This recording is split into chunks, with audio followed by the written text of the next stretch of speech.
no da da da mo.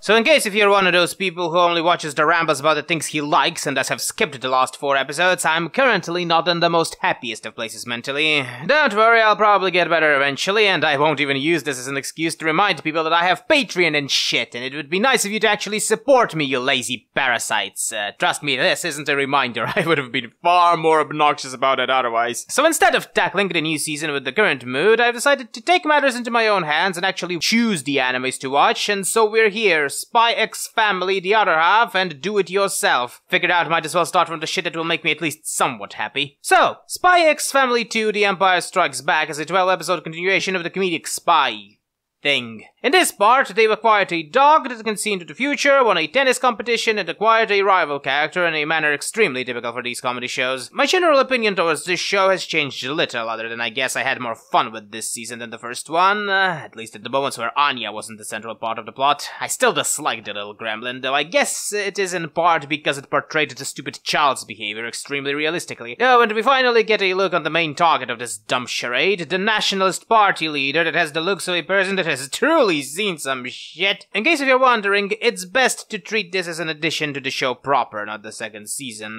Will make more sense that way. As for do-it-yourself, well, it's about what I have expected from this sort of premise. In the not-so-distant future, where drones and AI are commonplace, a very airheaded girl enrolls into a DIY club, and the story becomes about the club and the people that are in it. This anime is the epitome of cute girls doing cute things in every positive and negative way. It is a very endearing character piece, where every character is fun to watch, and most importantly, everything about it is that. Endearing. Looking at shows like these in a terrible mood is one of the best ways to actually create any sort of lasting opinion of the show, because if I were to watch this when my mood is not shit, and but I don't want to finally overdose on the morphine near me and fucking end it all, I would have probably droned on about the graphics of the anime being not very good, or the music is kind of forgettable, but that's not really important for these sorts of shows at the end of the day. The important thing is whether or not I felt like something is still worth doing in this life afterwards, and yes, I think it does the job fairly well. It is also a surprisingly well and more or less believable portrayal of characters.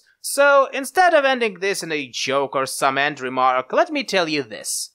Life is about the control of your environment. The more control you have over it, real or imaginary, doesn't really matter at the end of the day, the better you will feel in general. Things will never quite get better, but they're actually not getting any worse either. Instead of constantly trying to adapt to this destructive and unnatural way of life our society enforces, it's better to just exist in a status quo, where you've done your grieving and can just say, well, I can't do or control that, so it doesn't really matter about literally anything that doesn't involve you directly. Take control over your information bubble, reject as many polluting and unnecessary noise as you can, and just watch only positive stuff. Watch Do It Yourself, or SpyXFamily, or that video about Mexican cartel beheading people. You do you, and the rest of the world can either wait or go die in a ditch.